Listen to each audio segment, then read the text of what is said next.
ನಮ್ಮ ರಾಷ್ಟ್ರಧ್ವನಿ ನ್ಯೂಸ್ಗೆ ಸ್ವಾಗತ. ಚನ್ನರಾಯಪಟ್ಟಣ ಗ್ರಾಮ ಪಂಚಾಯಿತಿಯ ಲಕ್ಷ್ಮಮ್ಮ ಶ್ರೀನಿವಾಸ್ ಅವಿರೋಧ ಆಯ್ಕೆ. ದೇವನಹಳ್ಳಿ ತಾಲೂಕಿನ ಚನ್ನರಾಯಪಟ್ಟಣ ಗ್ರಾಮ ಪಂಚಾಯಿತಿಯ ಉಳಿದ ಅವಧಿಗೆ ಅಧ್ಯಕ್ಷರಾಗಿ ಜೆಡಿಎಸ್ ಬೆಂಬಲಿತ ಶ್ರೀಮತಿ ಲಕ್ಷ್ಮಮ್ಮ ಶ್ರೀನಿವಾಸ್ ಅವಿರೋಧವಾಗಿ ಆಯ್ಕೆಯಾಗಿದ್ದಾರೆ.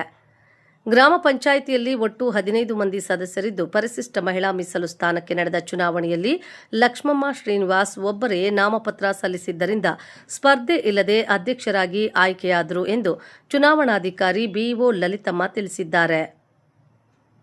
ಈ ಸಂದರ್ಭದಲ್ಲಿ ಮಾಜಿ ಅಧ್ಯಕ್ಷ ಹಾಗೂ ಹಾಲಿ ಸದಸ್ಯ ಸಿ ಮಾರೇಗೌಡ ಮಾತನಾಡಿ, ಎಲ್ಲ ಸದಸ್ಯರು ಪಕ್ಷಾತೀತವಾಗಿ ಬೆಂಬಲ ನೀಡಿರುವುದಕ್ಕೆ ಧನ್ಯವಾದ ತಿಳಿಸಿದರು.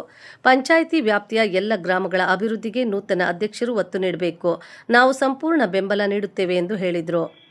ಇನ್ನು ಅವರು ಸರ್ಕಾರದಿಂದ ಅನುದಾನ ಕೊರತೆ ಇದ್ದು ಪಂಚಾಯಿತಿಯ ಕಂದಾಯದಲ್ಲೇ ಕಾರ್ಯನಿರ್ವಹಿಸುತ್ತಿದ್ದೇವೆ. ಕೊಳವೆ ಬಾವಿಗಳಿಗೆ ವಿದ್ಯುತ್ ಸಂಪರ್ಕ ಹಾಗೂ ಟ್ರಾನ್ಸ್ಫಾರಂ ಒದಗಿಸುವಲ್ಲಿ ಸರ್ಕಾರ ವಿಫಲವಾಗಿದೆ.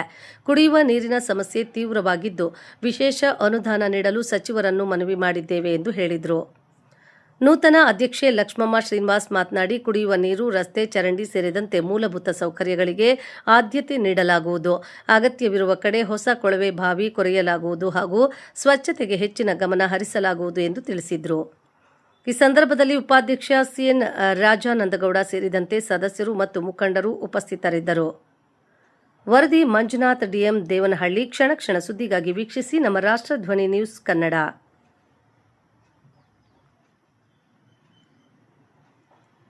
ಚನ್ನರಾಯಪಟ್ಟಣ ಗ್ರಾಮ ಪಂಚಾಯಿತಿಯ ನೂತನ ಅಧ್ಯಕ್ಷೆ ಲಕ್ಷ್ಮಮ್ಮ ಶ್ರೀನಿವಾಸ್ ಅವರನ್ನು ಸದಸ್ಯರು ಹಾಗೂ ಮುಖಂಡರು ಅಭಿನಂದಿಸಿದರು.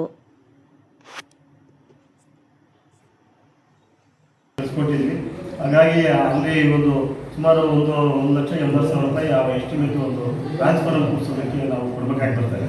ಅದೇ ರೀತಿ ಎಲ್ಲ ಹಳ್ಳಿಗಳಲ್ಲಿ ಇವತ್ತು ಏನು 9 ಹಳ್ಳಿಗಳು ಒಟ್ಟಾಗಿರ್ತಕ್ಕಂಥ ಪ್ರತಿಯೊಂದರಲ್ಲೂ ನಾವು ಏನು ಅಭಿವೃದ್ಧಿ ಮಾಡೋ ದೃಷ್ಟಿಯಿಂದ